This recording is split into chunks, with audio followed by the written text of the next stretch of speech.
All right, well, welcome to another episode of the Ripple Podcast by Five Stones, where we talk about the things that matter to small business. I'm your host, Brian Walker, and my guest today is Ryan Barker, who is the Executive Director of Chapapilla Sports Park. And we are here at the beautiful Chapapilla Sports Park today, and we're going to be talking about building strong communities, and we'll be talking about that in general, but also about how businesses and organizations can play their part in building these strong communities. So, Ryan, tell us a little bit about yourself. Tell us a little bit about Chapapilla. Well, first, thank you, Brian. Always a pleasure working with you, doing whatever, listening to you. Appreciate you and what you guys do. Thank you. I'm so grateful every day to have the opportunity to be a part of Chapapilla and have Chapapilla in this community.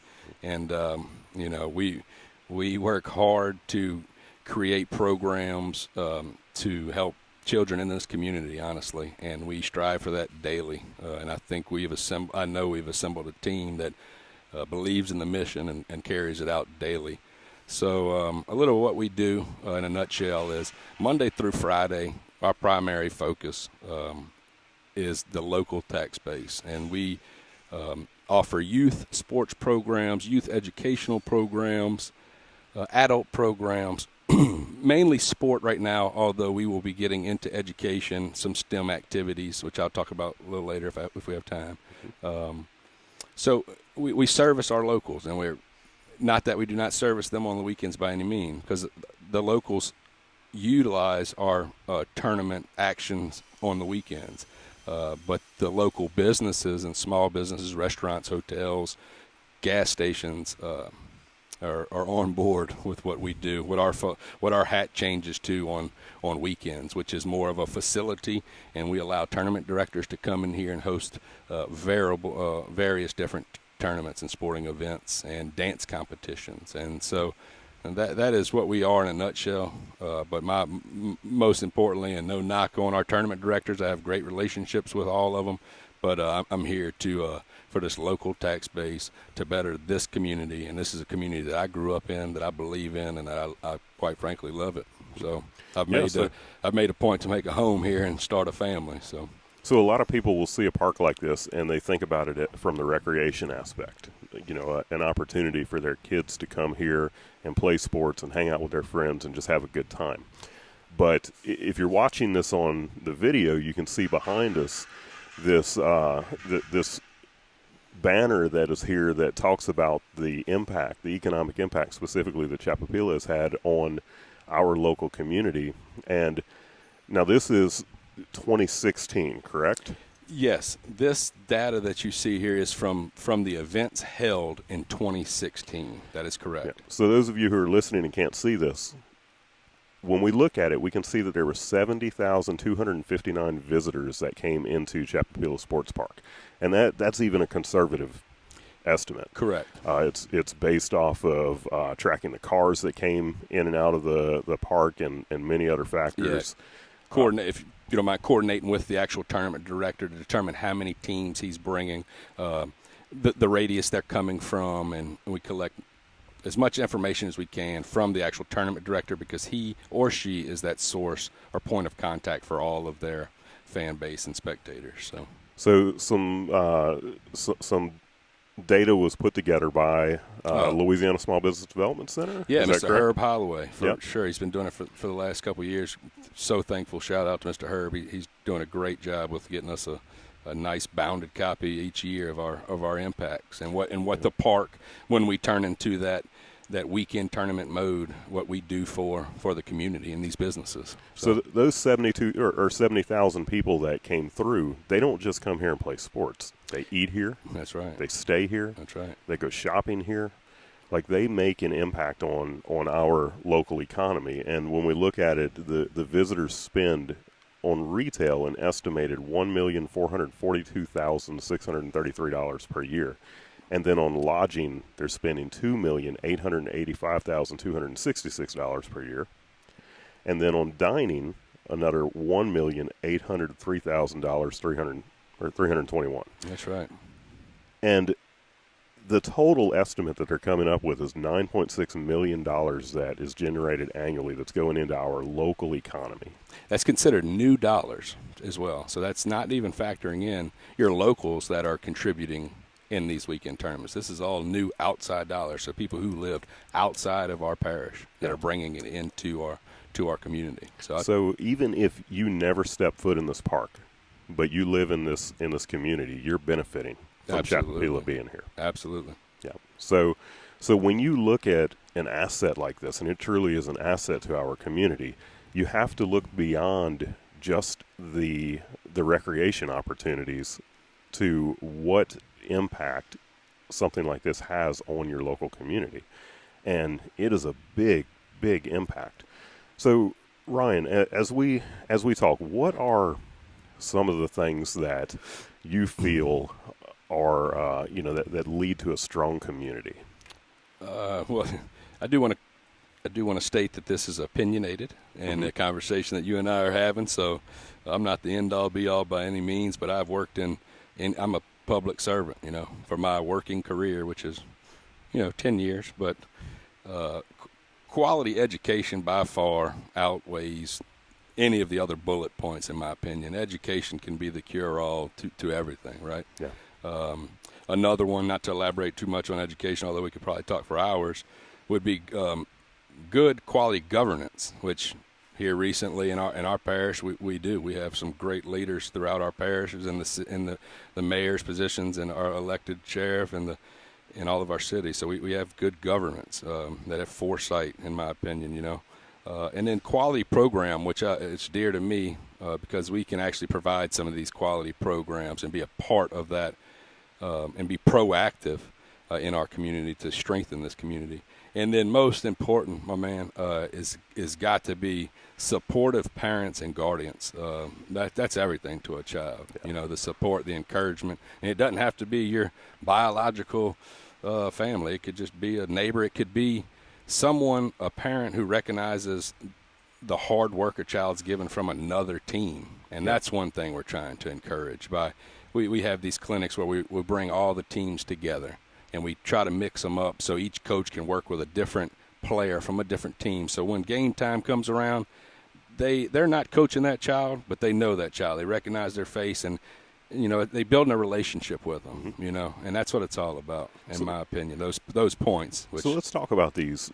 Kind of go through them one by one. You mentioned quality education. Yeah. Now, education is something that a lot of people just tend to leave up to the schools, but there are many opportunities to become involved in the education of our kids and adults in our community. We're both constant learners, we're learning every day. I was telling Kim this morning, not to get off subject, sorry, but Mentor Box is a new app that I have that's just phenomenal. And I was sharing that with Kim, and Jennifer Lee was standing right there, and I was like, both of you would appreciate this. Yeah. And I'm going to tell myself here, I was a little bit nervous, so I was watching the public speaking forums, and but so we're kind of, you and I we try to learn every day, so it doesn't stop. Yeah, education is not just for the kids. No. But when we talk about organizations like Chapapila and just businesses like my own, what are some of the ways that they are able to get involved in educating the local community? Right. So.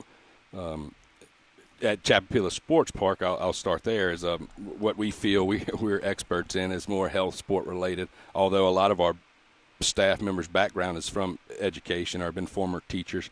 So we really have reached out to our school system and built a relationship with them, and we understand what their values are, and we've adopted them to speak on particular schools. When Mr. Chad Trosclair was at Hammond High Magnet, we and still are an IB magnet school, but we really bought into some of those principles and IB learner profiles. If any IB people are watching this, they'd be impressed, but I still remember that. So we take that into account. We collaborate with them. We understand what they're trying to do, and reinforce it, because no offense to any educator out there that's teaching science, math, and those are the most important, but you can really capture a child's attention on a playing field, playing a sport. Let's be honest. So we try to utilize that tool and implement different values and characteristics that support education and support our school system. And hopefully the end-all concept is the light bulb goes off, they go into their classroom, they're paying attention, they've heard all these traits they're supposed to have, and then that is contagious, and that spreads throughout a classroom, which betters the school, which will better this community. Yeah. So that's Yeah, and one of the most important things that we can educate our youth on is those soft skills. That's right. That it's That's right. Of course they need to know their the skills like math and English, and be able to write properly and use correct grammar and all of those things, and then of course the advanced skills that they get as well in high school and in college. But to know those soft skills, to be able to interact with other people, Right. to be able to be part of a team, to be able to recognize when someone that they're serving is having a bad day, Yes. and be able to work with them. That's right. And these are all things that they're going to learn in a place like this. That is correct. And that's funny you said that. We had an adversity that struck early this week as a staff, and that's exactly what we do. We pull our team to the drawing table, and it's like, all right, here we have an issue. Let's solve this together. And a lot of that knowledge has been acquired from different places that all of the staff that we've hired here, can collaborate on to try to solve that problem. Yeah. And, The hard skills are something that you can learn just about any time in your life. The soft skills are something that they really need to be rooted in you from the time that you're young. that's correct. Because those are it's really hard to learn that. It's something that's kind of innate from your surroundings. Agreed. And I'm sorry, I think I jumped around that. So, yeah, you're absolutely right. And part of the teamwork, part of developing those soft skills are instilled in the child at a young age. And that was one reason why I jumped at this opportunity to come be a part of Chapapila from the career field I was in, because I could get those children at 3 to 4, and we can start talking about these characteristics and values and practicing these soft skills, and hopefully they stick and grow. Yeah, and that's another way that an organization like Chapapila is impacting our community. If you're a business leader, you're going to be hiring these kids at some point. And what they're learning right here is going to make a difference in your business. It may be the difference between whether or not you hire them or not. You're exactly right. And I'm glad you brought that up. I'll just talk very briefly about this. Is Amber Andrews, which is our assistant director, and she's over programming. Excellent hire. She is very passionate about growing the sport of soccer and about special needs children needing an opportunity. So we have partnered with the LSA, and now we are working with Miss Cheryl Kirkland and Miss Rachel Benedetta in the school system, and we had some roundtable discussions, and we are now going to implement a top soccer program. So we've collaborated with different agencies who are on the same path, pulling the rope in the same direction to provide opportunities that haven't been here ever. No. So. Now, that's awesome. And there's going to be some business leaders who are listening to this and thinking to themselves, okay, how can I get involved? And I know that one example is like in our own business at Five Stones. Week after next, we are going to be having some kids from one of the local high schools that are going to be job shadowing at Five Stones. We have 3 high school students. All of them, I believe, are seniors. And they have an interest in marketing. So they're going to be coming into our business, spending the day with us. They're going to get to spend some time with each of the people there. That's great. Learn a little bit about the job that they do, see, what it is that we're doing for our clients. Great. And, that goes for just about anyone, any business leader who's listening, is to be willing to open up your business for those types of things. And, of course it's going to slow us down when we do that, but there's a much bigger picture here. Yeah, absolutely. Yeah, I mean that's one of those things that if you believe in the law of reciprocity, those things come back to you anyway. But also, just like I was talking about the kids that are here, these kids that are graduating from high school are the kids that we may be hiring years from now. These are kids that are interested in what it is that we do. Correct. And if they're job shadowing in your business, they probably have some interest in whatever it is that you do in your business. And you may be able to start pouring into that kid early on and turn them into like a rock star, no doubt, team member.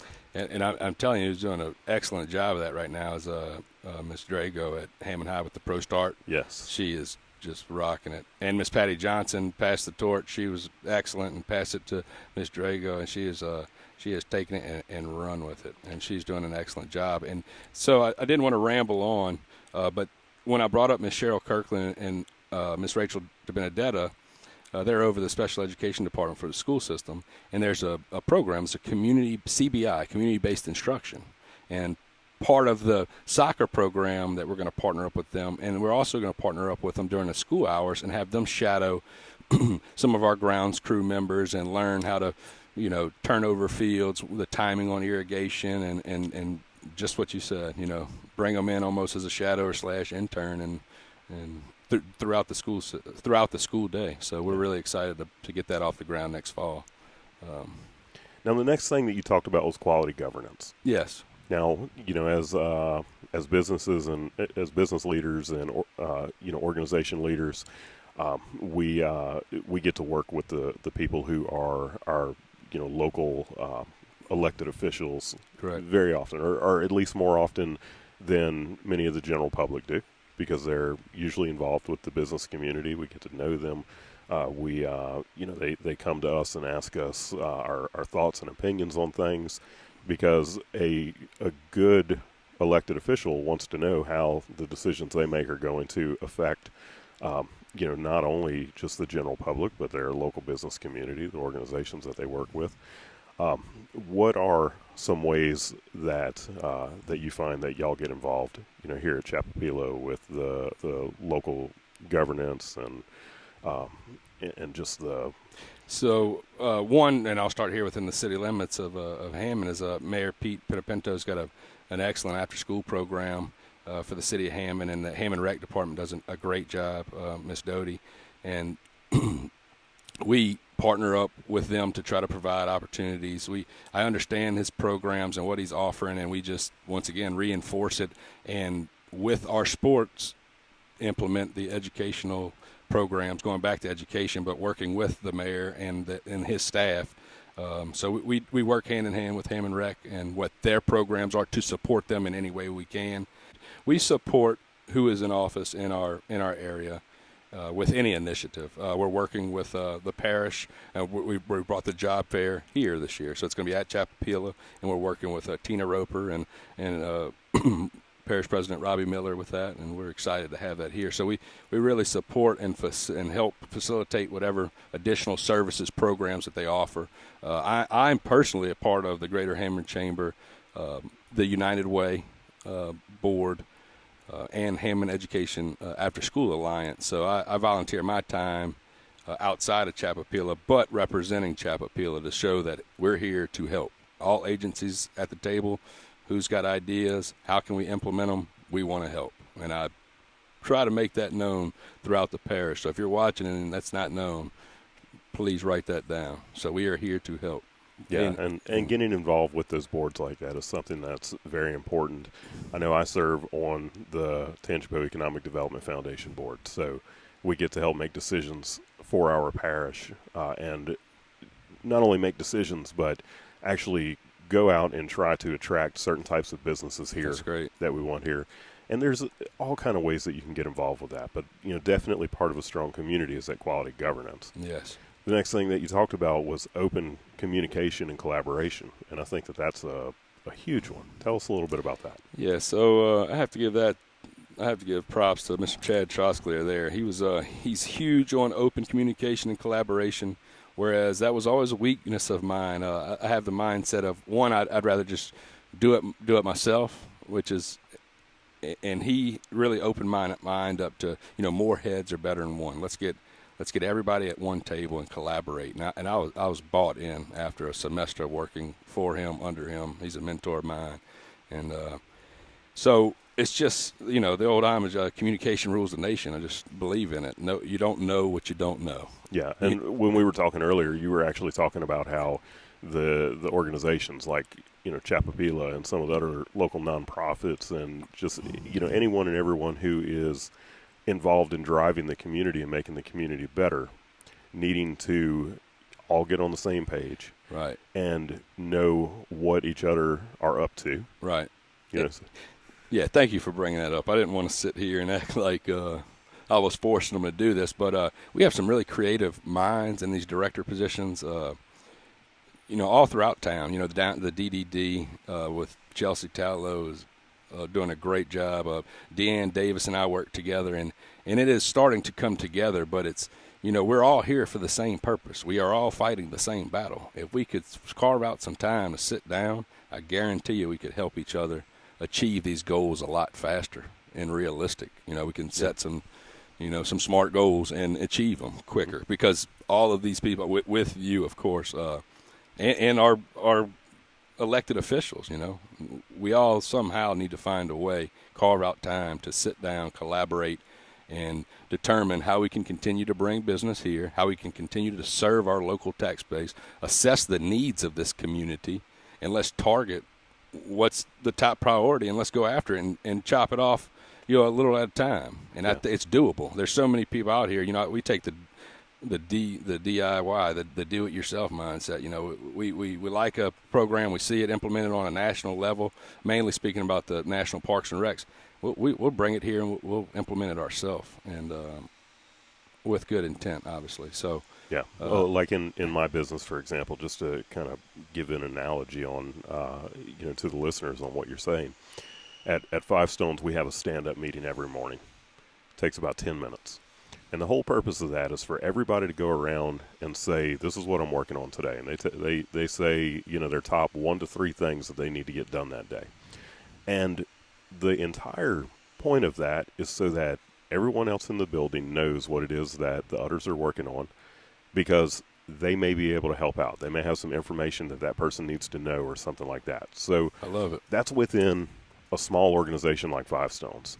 Imagine what happens when a community comes together, when the organizations that are in the community that are really out there trying to make a difference, when they sit down and let each other know, hey, these are my top 3 things that we're working on right now that's going to affect the community, and to be able to get that open discussion going, right, so that they can help each other out. Yeah, you said it best. A lot of the times you have the same idea as someone else. You may be working on a different project, where we're working on this project, but eventually we're going to focus on something together, and that will never be discovered unless we can get down, sit down, have a collaboration, a meeting of the minds, and let's move forward with some of these issues that everybody wants to work on and solve. So. Yeah, and just an example of this, Ryan and I were talking about this earlier, and he would probably never bring it up, so I'm going to bring it up. All right. But, like Chapapila had to rain out last weekend. Yes. So they've got grass fields right now. Yeah. And to be able to go out there and put turf in would allow them to not have to rain out. That's correct. As often. Now, you think to yourself, well, what's the big deal? We were talking earlier about the numbers, $9.6 million generated annually by this organization for our local economy. That's $185,000 per weekend. And when you have to rain out, that means that's $185,000 that's not coming into our local community. That's a great point, Brian. Now, if everybody out there who's trying to make an impact on our community knows that that's happening, maybe some organizations would get together and do some fundraising to get some turf put on these fields, rather than having natural turf. So I'm glad you brought that up, Brian. Awesome. You can keep going.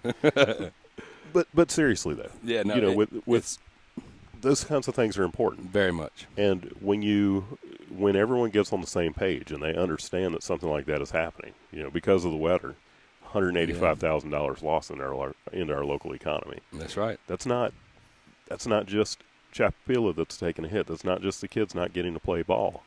That is local restaurants who do not have people coming in and eating. The local hotels that have room cancellations that they'll never get back. That's great. The local retailers that are not going to sell something that they would have otherwise. So, that's a big deal. That's right. Just to give you one example, we collaborate with several of our restaurants that are sponsors out here, and we'll let them know, this many teams are coming this weekend. You may need to overstaff. You may need to purchase. So we let them know on a Monday. Well, if a storm comes through on a Wednesday or Thursday, they've already scheduled. They've already placed an order for their food. And now, they may have to lay an employee off. They may have to they'll freeze the food for the next weekend. So now they're sitting on a stockpile of a surplus of inventory. So It's kind of tricky. I could actually, man, if you want to do another podcast, just harping on that, we could go for hours. All right, so the last thing that you brought up was having supportive and involved parents and guardians. Yes. And that's I think that you did save the best for last when you brought that up. Cliche statement, but I mean it. Yeah, I thought I did that on purpose to wrap up, drive home a strong conclusion. I mean, it's all about the support. And you hear it out here. I'll see it on their faces, opposed to when a child has a supportive person there, opposed to when a child doesn't. And just, the personal growth of that child. I can actually see it week to week. You can see the child who was supported, encouraged, loved up, come back that next week with a smile on his face, his or her face, ready to get better, ready to compete, opposed to that other child who now is just being dropped off, not being asked, how did it go? How was your practice? Did you have fun? You can see them actually being disconnected. And they turn out and I don't like the sport anymore. And a lot of it, look, we'll take ownership on maybe some of all policies that we've had that may not have been conducive to all the children. So I'm not going to say it's strictly the parent by any means, but that has a major part in it. And it's something our coaches need to do a better job of, because a lot of our coaches, most of our coaches are volunteer dads and moms, which I thank you all. I can't not thank you enough. But they're not coaches, like I wouldn't walk into their business and assume that I know what to do. Right. And a lot of them come open-minded, and we do have training. But one of the most important things is make sure you encourage that child, because everyone will know who's the child that can hit the ball off the tee. It goes deep in the outfield, and they run a home run. Everybody in the stands knows, the umpires know, the coaches know, that kid's good. What about the child that caught their first fly ball? They need to be loved up just as much as that other child, And that is happening now. I'm not saying that it was happening so much, but it just needs to be talked about, communicated, going back to that. And the parents and guardians need to be aware of how important that is for those children, and not just for them playing baseball, softball, or t-ball, with everything they do. Which I'm not trying to, beat the dead horse, but it's very important. Yeah, very important. Well, that's good stuff. So, tell our listeners maybe about some kind of resource, a book you're reading, a podcast you're listening to, something like that. Yeah, I'm on. Brian, you turned me on to the Story brand, which I couldn't put down, and cannot wait to converse with you and Kim about that even more. So that's one that I just finished, and I purchased Guerrilla Marketing. It's an audio book. I've been listening to that one, and that's pretty helpful. And more than anything, obviously I've learned a lot of new things, but it was confirmation to what we're doing at this park is a little, we got some reassurance that what we're doing is kind of some guerrilla marketing style, and we're getting the word out there by pounding the streets. And so that's a good one. I'm currently listening. I'm learning Swahili on Rosetta Stone. Okay. And I just subscribed to Mentor Box. Tell us about that. Oh, brother, I'm in heaven. Like I don't think I slept but 2 hours last night. So it's an app that I downloaded, although you can purchase the more expensive set that will actually deliver the books and audio and visual resources that come with this app. But it's an app, and it has a bunch of right now it's got a database of 250 professional developed self-help, management, all sorts of business-related topics. And you click on one. We'll talk about Story Brand first, right? You click on Donald Miller, and it's him giving a little 11-minute presentation. It's got his workbook and then a Cliff Notes version of the book. And there's just so many so many authors and self-help people out there that are on this app, and it's great. So I need to hurry up and finish guerrilla marketing because the mentor box is taking over my my time, my extra time. You said that you're learning Swahili. I'm learning now, Swahili. Most people don't know, but Ryan has a passion for Africa. I do. And African safari, and y'all are More importantly, the people there. Yeah. The safari, that's the added bonus, but it's the people in that particular country. And you have a business, or are in the process of starting a business. Yes. You can tell us a little bit about that. Yeah. Oh, thank you. We're opening up a safari company in Tanzania, Africa, and we have partnered with a Tanzanian. He is our business partner, and we are going to market, advertise, and sell trips and take care of you in Tanzania once you hit the ground.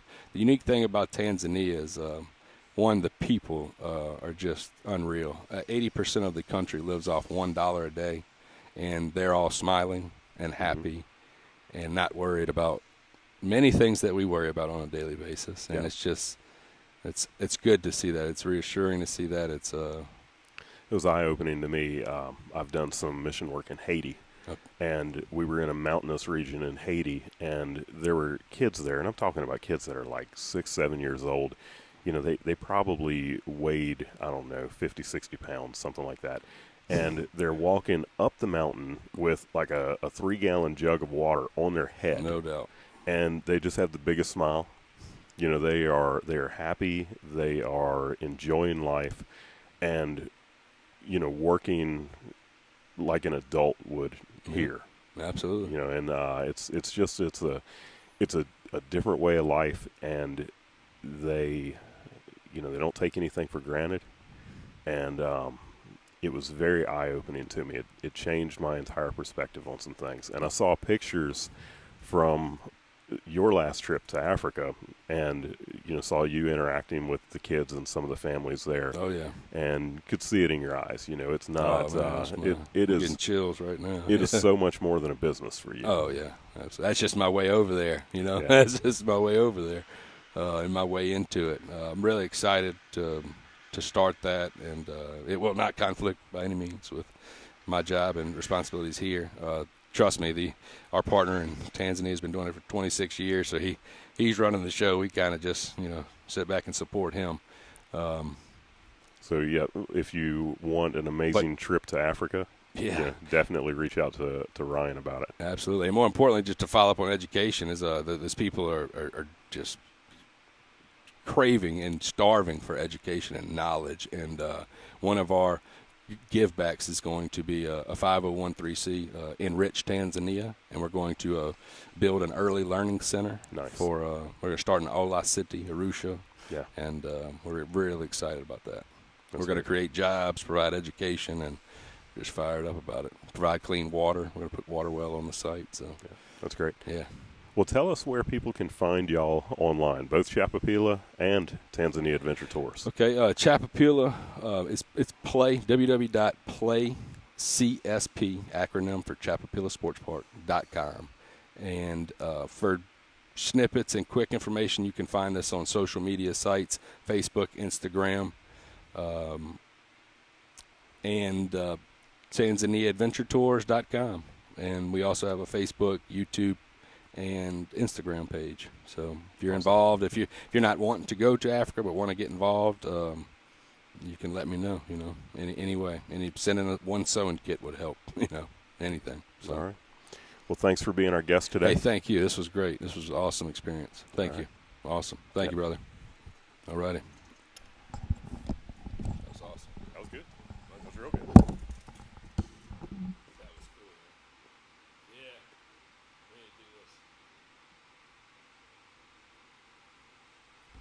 How long we go for? About 30 minutes. Yeah.